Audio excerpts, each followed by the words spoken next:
अगर आप भी पूजा करते समय परिक्रमा करते हैं तो ज़रा सावधान हो जाइए, क्योंकि अगर आप गलत संख्या में परिक्रमा कर रहे हैं तो आपकी पूजा का पूरा फल अधूरा रह सकता है। इस वीडियो को अंत तक ज़रूर देखिएगा, क्योंकि आखिरी में मैं एक ऐसा रहस्य बताने वाली हूँ जो आपके बहुत काम की बात होगी।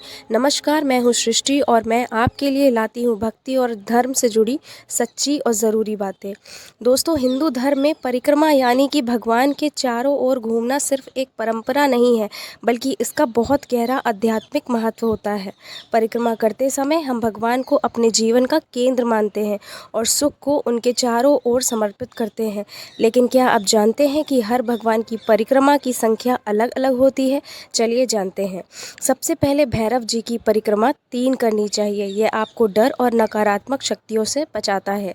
शनि देव की 7 परिक्रमा की जाती है। इससे शनि दोष शांत होता है और जीवन में स्थिरता आती है।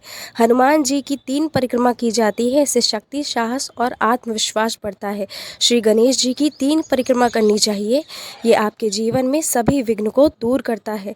पीपल वृक्ष की 7 परिक्रमा की जाती है। ये बहुत पुण्यदायक माना जाता है। भगवान कृष्ण, श्री राम और विष्णु भगवान की 4 परिक्रमा करनी चाहिए। इससे सुख की प्राप्ति होती है। माँ दुर्गा की केवल एक ही परिक्रमा होती है, क्योंकि ये संपूर्ण शक्ति का स्वरूप है। भगवान शिव की आधी परिक्रमा की जाती है, क्योंकि उनके शिवलिंग के पीछे की दिशा को पार करना उचित नहीं माना जाता है।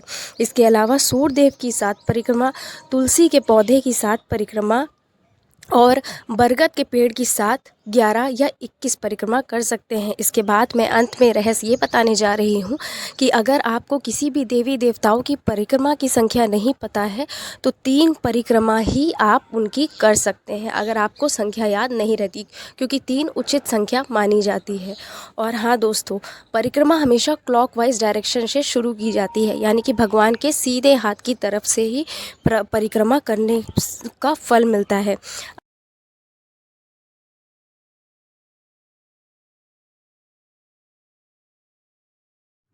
दोस्तों, हिंदू धर्म में अक्सर आरती करने के बाद या जल चढ़ाने के बाद लोग परिक्रमा करते हैं। परिक्रमा करना का बहुत ही बड़ा महत्व है। लोग अक्सर 108 बार बरगद के पेड़ की परिक्रमा भी मान देते हैं, तो उसके अलग ही महत्व है। वो 108 बार परिक्रमा करते हैं। दोस्तों, ऐसी ही सटीक जानकारी के लिए मुझे सब्सक्राइब कर लें। और हाँ, मैं आपको ये भी बताना चाहती हूँ कि परिक्रमा अगर ऐसी जगह पे भगवान की मूर्ति है जहाँ आप नहीं कर सकते, तो आप अपने ही स्थान पे राउंड राउंड सर्कल लेकर परिक्रमा कर सकते हैं। अब ऐसी ही जानकारी के लिए मुझे सब्सक्राइब कर लें। मैं ऐसे आपके लिए भक्ति और धर्म से जुड़ी बातें लाती रहूँगी। राधे राधे।